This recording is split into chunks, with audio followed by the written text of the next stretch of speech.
मैं छोटी सी थी जब मेरी माँ इस दुनिया से चली गई। मेरी भाभी मुझे हर वक्त मारती रहती थी। जब भाभी मुझे मारती तो मैं अपनी माँ की कब्र पर जाकर बहुत रोती और माँ को आवाजें देकर बुलाती। एक दिन मेरी भाभी ने इतना मारा कि मेरा सारा चेहरा जख्मी हो गया और मैं रोती हुई घर से बाहर निकल गई। फिर अचानक एक अंकल ने मुझे, मेरी उम्र सिर्फ 12 साल थी जब मेरे सर से शफकत का आखिरी साया भी छीन गया था। अब्बा तो तब फोत हो गए थे जब मैंने ठीक से चलना भी नहीं सीखा था। और आज से ठीक 10 दिन पहले मेरी अम्मी भी मुझे इस दुनिया में अकेला छोड़कर चली गई। जब वो अस्पताल में बिस्तर पर दम तोड़ रही थी तो उन्होंने मेरा हाथ भाई के हाथ में दिया था और बड़ी मुश्किल से कहा था कि अरसलान, अब तुम्हारी बहन तुम्हारी अमानत है, इसे कभी दुख न देना। अम्मी ने मुझसे भी कहा था कि बेटा तुम घबराना नहीं, तुम्हारा भाई और भाभी तुम्हारे साथ हैं, तुम उनके साथ बहुत खुश होगी। मगर उनके जाने के बाद तो जैसे मेरे घर की दीवारें ही मुझे काटने को दौड़ने लगी थी। अम्मी की वफात के बाद अभी उनके कुल भी नहीं हुए थे कि घर का नक्शा ही बदल गया। सुबह सुबह का वक्त था, मैं अपने कमरे में बिस्तर पर बैठी अम्मी की पुरानी तस्वीर को सीने से लगाए रो रही थी कि अचानक दरवाजा एक जोरदार धमाके के साथ खुला और भाभी नसरीन अंदर दाखिल हुई। उनके हाथ में झाड़ू था और चेहरे पर बला की सख्ती थी।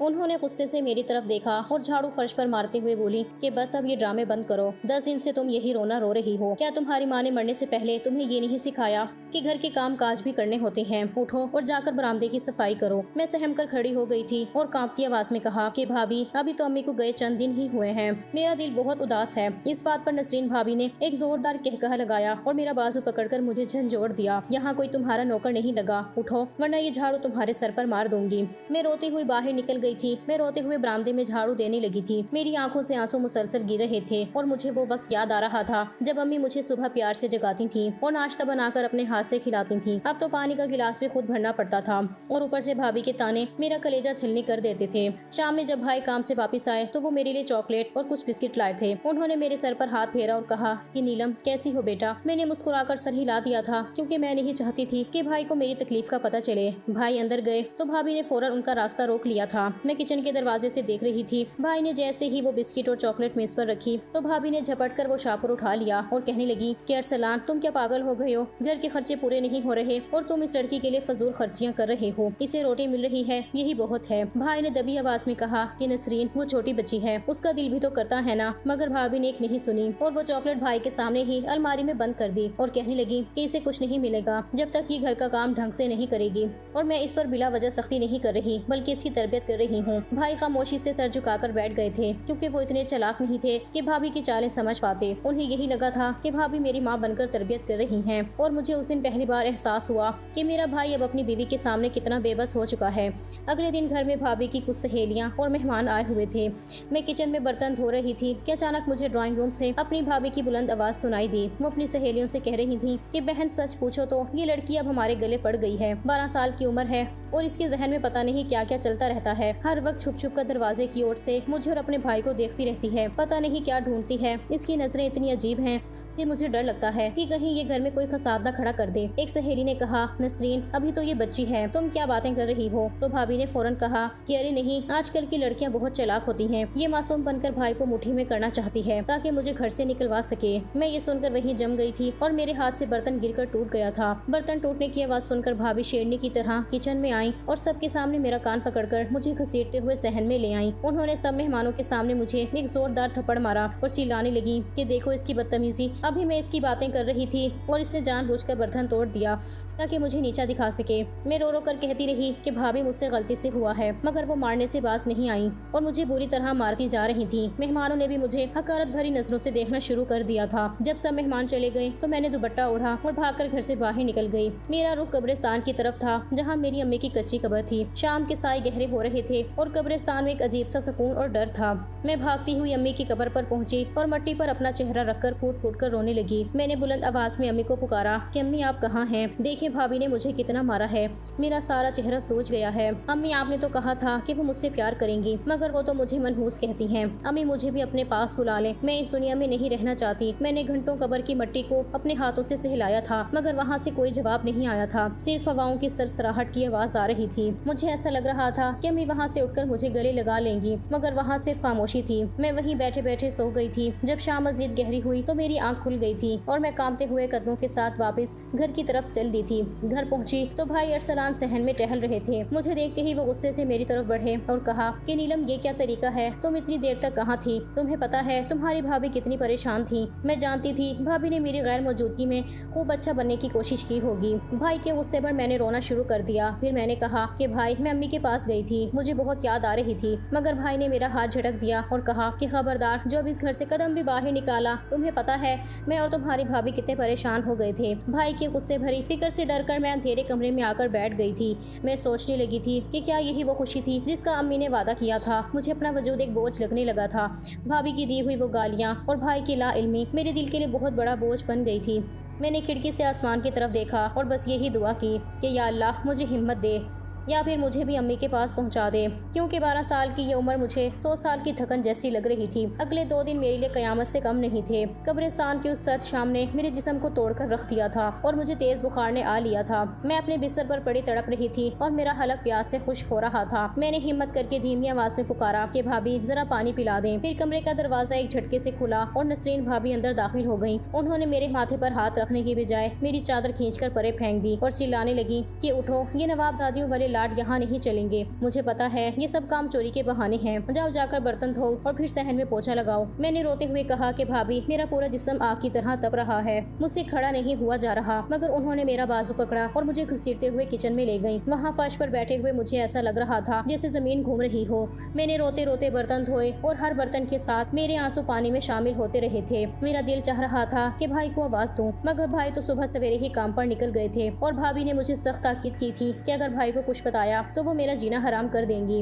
वक्त किसी तरह गुजरता जा रहा था और मेरे दुखों में कमी की बजाय इजाफा होता जा रहा था। एक हफ्ता गुजरा तो स्कूल खुलने का वक्त आ गया। मैंने हिम्मत करके भाभी से कहा कि भाभी, कल से मेरा स्कूल शुरू हो रहा है। अम्मी ने मेरी फीस पहले ही जमा करवा दी थी। मैं स्कूल जाना चाहती हूँ। भाभी ने जैसे ही ये सुना, उनके तन बदन में आग लग गई थी। मगर वो भाई के सामने अच्छा बनना चाहती थी, इसलिए कहने लगी कि नीलम, अभी कुछ दिन और आराम कर लो। वैसे भी अभी बहुत सारे स्कूल नहीं खुले। जब गर्मी मजीद कम हो जाएगी तो मैं खुद तुम्हें स्कूल छोड़ आऊंगी। भाई भी यही कहने लगे थे कि तुम्हारी भाभी ठीक कह रही हैं, कुछ रोज बाद चली जाना। थोड़ी देर बाद भाई बाहर चले गए थे और उनके जाते ही भाभी ने अपना असल रंग दिखाना शुरू कर दिया था। उन्होंने अलमारी से मेरा बस्ता निकाला और उसमें से मेरी किताबें निकालकर सहन में बिखेर दी। उन्होंने एक एक करके मेरी किताबों के सफ़हात फाड़ना शुरू कर दिए थे। फिर कहने लगी कि स्कूल जाकर तुमने कौन सा अफसर बनना है? अब तुम्हारी पढ़ाई खत्म हो चुकी है। तुम्हारा काम सिर्फ झाड़ू पोछा और किचन संभालना है। अगर अब स्कूल का नाम लिया तो मैं तुम्हारी जुबान खींच लूंगी। मैं जमीन पर बैठकर अपनी फटी हुई किताबों के टुकड़े समेटने लगी थी। वो किताबें जो अम्मी ने इतने प्यार से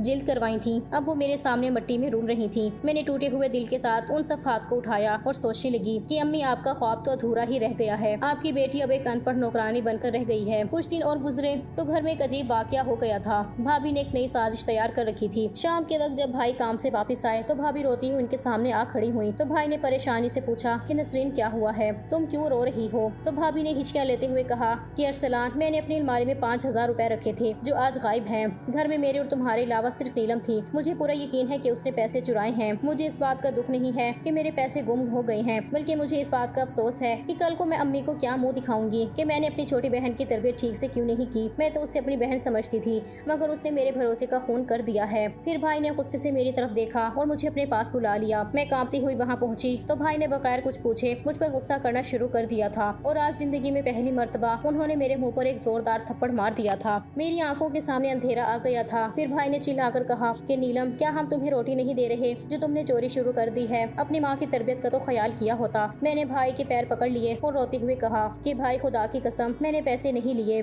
मैं चोर नहीं हूँ। मैं तो कमरे से बाहर भी नहीं निकली। मगर भाई ने मेरी एक ना सुनी और कहने लगे कि मुझे अफसोस हो रहा है कि अम्मी के बाद तुम बदल गई हो। भाभी एक कोने में खड़ी मुस्कुरा रही थी और मैं उस भाई के कदमों में पड़ी थी जो कभी मुझे अपनी पलकों पर बिठाता था। उस दिन मुझे एहसास हुआ कि अब मेरा भाई मेरा नहीं रहा, या शायद मेरा नसीब और भाभी की चालें ही ऐसी थी कि मेरा मासूम भाई उनके दाम में आ गया था। इस वाक़े के 2 दिन बाद मैं फिर से अम्मी की कब्र पर पहुंच गई थी, मगर इस बार मेरी आंखों में आंसू नहीं थे, बल्कि एक अजीब सी खामोशी थी। मैंने मट्टी को अपने हाथ में लिया और कहा कि अम्मी, आप कहती थी कि भाई मेरा सहारा बनेगा, मगर देखे ना, उसी भाई ने मुझे चोर कहा है। अम्मी, यहाँ कोई मेरा नहीं है, सब मुझे नफरत की नजर से देखते हैं। मैं यहाँ से जाना चाहती हूँ, मैं आपके पास आना चाहती हूँ। वहाँ कब्रिस्तान में बैठे बैठे मुझे ऐसा महसूस हो रहा था कि जैसे मट्टी से अम्मी की खुशबू आ रही हो, मगर मगर कोई जवाब नहीं आया था। मैंने आसमान की तरफ देखकर कहा कि या अल्लाह, मेरी खता क्या है? मैं तो सिर्फ 12 साल की हूँ, अभी से इतने दुख क्यों मेरी झोली में डाल दिए हैं? फिर मैं वहाँ से उठी और बोझल कदमों के साथ वापस घर आई तो देखा कि आज फिर घर में कुछ मेहमान आए हुए थे और भाभी उनके सामने चाय नाश्ता रख रही थी। भाभी ने मुझे देखते ही मेहमानों के सामने जलील करना शुरू कर दिया था। उन्होंने बुलंद आवाज में कहा कि देखो भाई, ये है वो लड़की जिसका हम बोझ उठा रहे हैं।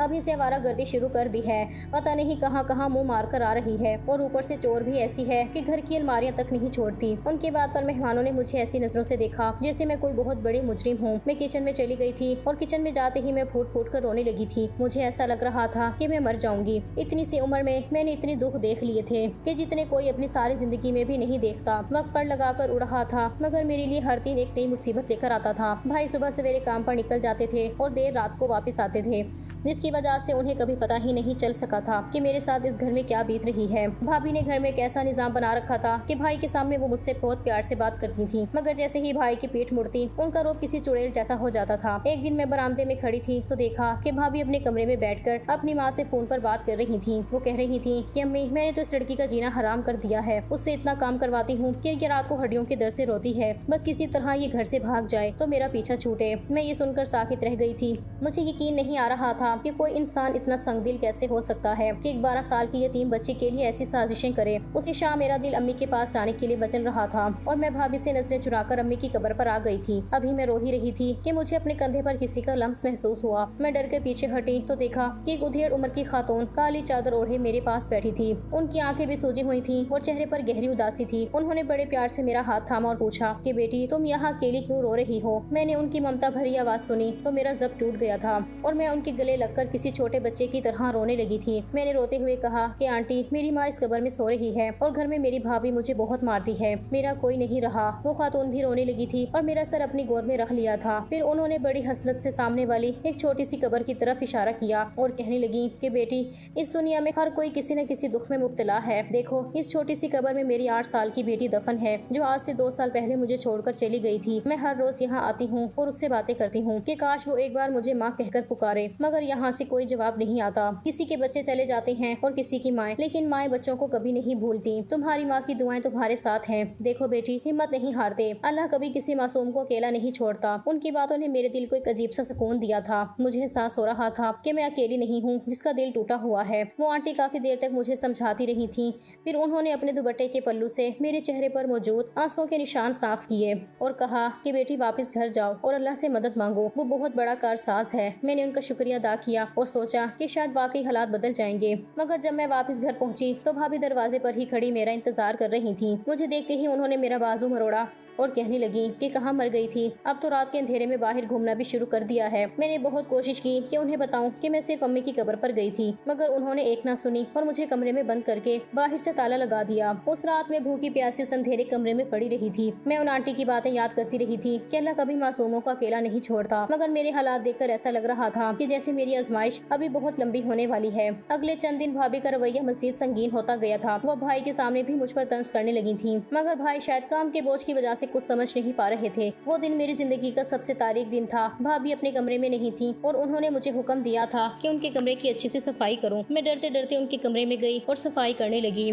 वहाँ मेज पर एक बहुत खूबसूरत कांच का गुलदान रखा था जो भाभी को बहुत पसंद था। सफाई करते हुए न जाने कैसे मेरा पाँव फिसला और मेरा हाथ उस गुलदान से जा टकराया। वो गुलदान फर्श पर गिरकर किरची किरची हो गया था। गुलदान टूटने की आवाज सुनकर भाभी किचन से ऐसे भागी हुई आई जैसे कोई तूफान आ गया हो। उन्होंने जब फर्श पर बिखरा हुआ कांच देखा तो उनकी आंखों में खून उतर आया था। उन्होंने गुस्से से मेरा गिरेबान पकड़ा और मुझे दीवार के साथ पटक दिया। उन्होंने मुझे बेदर्दी से मारना शुरू कर दिया था। वो चिल्ला रही थी कि तुम मनहूस हो, हर वक्त नुकसान ही करती रहती हो। ये गुलदान मेरी माँ की निशानी थी और तुमने उसे तोड़ दिया। मैं रो रो कर उनके पैरों में गिर गई थी और कहा कि भाभी, खुदा के लिए मुझे माफ कर दे, मुझसे गलती हो गई। मैं आपके पाँव धोने को तैयार हूँ, मगर मुझे मत मारे। लेकिन उन पर जैसे कोई भूत सवार था। वो मुझे मारती जा रही थी जिससे मेरा सारा चेहरा जख्मी हो गया था और मुझे अपनी आंखों के सामने अंधेरा महसूस होने लगा था। फिर भाभी ने मुझे बालों से पकड़कर कमरे से बाहर फेंक दिया और गुस्से में किचन की तरफ चली गई। मैं वहीं सहन में पड़ी सिसकियां ले रही थी। मेरा चेहरा बुरी तरह तप रहा था और जख्मों से खून रसने लगा था। उस वक्त मेरे अंदर से एक आवाज आई कि नीलम, अगर आज तुम यहाँ से ना निकली तो ये औरत तुम्हें मार डालेगी।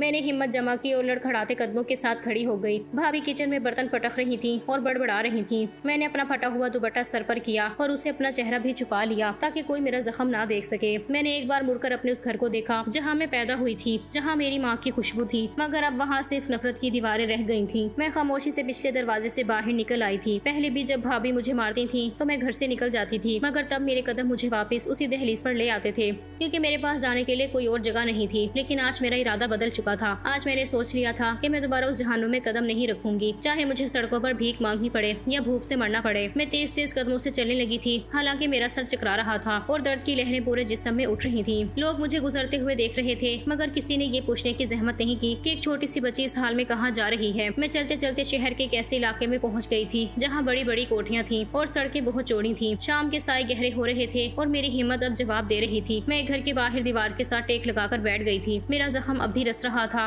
और मुझे सख्त प्यास लगी थी। मैंने आसमान की तरफ देखकर कहा कि या अल्लाह, मैं कहाँ जाऊँ? मेरा तो कोई ठिकाना नहीं है। क्या मैं आज रात इसी सड़क पर मर जाऊंगी? मेरी आंखों से बेइख्तियार आंसू बहने लगे थे और मैंने अपना सर अपने घुटनों में दे लिया था ताकि कोई मेरा रोता हुआ चेहरा ना देख सके। कुछ देर गुजरी थी कि मुझे अपने सामने गाड़ी रुकने की आवाज आई। मैंने डरकर सर उठाया तो देखा कि एक अंकल गाड़ी से उतर रहे थे। उनके चेहरे पर एक ऐसी मुस्कुराहट थी कि मुझे सुकून महसूस होने लगा था। उन्होंने जब मुझे इस हाल में देखा तो वो तड़प कर मेरे करीब आए और उन्होंने झुककर मेरा चेहरा देखा तो उनकी आंखें नम हो गई थी। उन्होंने बड़े प्यार से पूछा कि बेटी, तुम कौन हो और तुम्हारा ये हाल किसने किया है? क्या तुम्हारा एक्सीडेंट हुआ है? मैं उनकी हमदर्दी देखकर एक बार फिर फूट फूट कर रोने लगी थी और सिर्फ इतना कह सकी थी कि अंकल मुझे बचा ले, वो मुझे मार डालेगी। अंकल ने फौरन अपना रुमाल निकाला और मेरे चेहरे से खून साफ करने लगे। उन्होंने कहा कि डरो नहीं बेटी, तुम अब महफूज हो, मैं तुम्हें यहाँ अकेला नहीं छोड़ सकता। फिर उन्होंने मुझे सहारा देकर उठाया और अपनी गाड़ी में बिठा दिया। मुझे नहीं पता था कि ये अंकल कौन है और कहाँ ले जा रहे हैं, मगर उनके लम्स में वही बाप वाली ठंडक थी जो मैं बरसों पहले भूल चुकी थी। गाड़ी जब उनके बड़े घर के सामने रुकी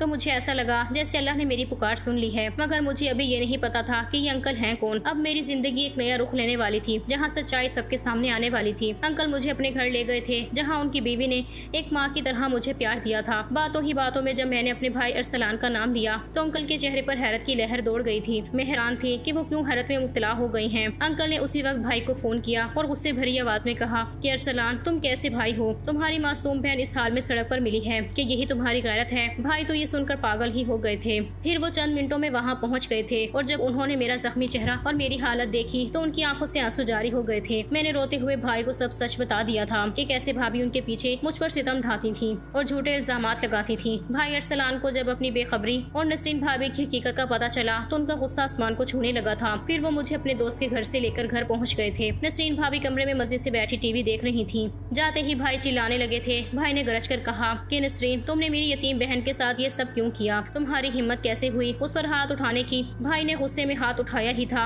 कि मैं भागकर उनके सामने आ गई थी और उनके पैर पकड़ लिए थे। मैंने रोते हुए कहा कि नहीं भाई, खुदा के लिए इन्हें मत मारें, ये मेरी भाभी हैं। भाई मेरा प्यार देखकर खामोश हो गए थे और नसरीन भाभी भी जमीन पर गिरकर रोने लगी थी। उन्हें अपनी करनी पर शदीद शर्मिंदगी हो रही थी। फिर वक्त भी बड़ी तेजी से गुजरने लगा था और इस हादसे ने नसरीन भाभी की जिंदगी ही बदल दी। इस वाक़ये की कुछ अरसे बाद पता चला कि भाभी उम्मीद से हैं और डॉक्टर ने बताया कि उनके यहाँ बेटी की पैदाइश होने वाली है। जैसे जैसे भाभी का पेट बढ़ता जा रहा था उनके रवैये में एक अजीब सी नरमी और तब्दीली आती जा रही थी। उन्हें अब एहसास होने लगा था कि मैं भी तो किसी की बेटी थी और उन्होंने मेरे साथ जो किया वो कितना गलत था। वो अब अक्सर मेरे पास आकर बैठ जाती और रोते हुए कहती कि नीलम, मुझे माफ कर दो, मुझे डर लगता है कि जो मैंने तुम्हारे साथ किया कहीं कल को मेरी बेटी के साथ भी वैसा ना हो। भाभी अब बिल्कुल बदल चुकी थी। वो अब मुझे घर की नौकरानी नहीं बल्कि अपनी छोटी बहन समझती थी। वो अब किचन में मुझे काम करने नहीं देती थी बल्कि खुद मेरे लिए अच्छे अच्छे खाने बनाकर लाती थी। दूसरी तरफ भाई अरसलान भी मेरा बहुत ख्याल रखते थे क्योंकि उन्हें अभी भी कहीं न कहीं डर रहता था कि शायद भाभी फिर से मेरे साथ बुरा ना करे। इसलिए वो बार बार मुझसे तन्हाई में पूछते कि नीलम सच बताओ, नसरीन तुम्हें कुछ कहती तो नहीं? मगर अब भाभी वाकई बदल गई थी। भाई के सामने तो वो पहले से भी अच्छी बनती थी मगर अब वो उनकी पीठ पीछे भी मुझे अपनी बेटियों की तरह प्यार देती थी। जब भाभी के यहाँ छोटी सी परी जैसी बेटी की पैदाइश हुई तो उन्होंने वो बच्ची सबसे पहले मेरे हाथ में दी और कहा कि नीलम, तुम इसकी फूफो हो। मैं चाहती हूँ कि ये तुम्हारी तरह साबिर और नेक बने। इस सब से मुझे ये महसूस हुआ था कि मकफाते अमल बरहक है। इंसान जो बीज बोता है वही काटता है, मगर तौबा का दरवाजा हमेशा खुला रहता है और भाभी ने मक्का फातिमा शुरू होने से पहले ही तौबा कर ली थी। भाभी की ममता ने उन्हें एक जालिम औरत से एक शफीक माँ और भाभी बना दिया था और मैंने भी उन्हें दिल से माफ करके एक बार फिर इस घर को अपना घर बना लिया था।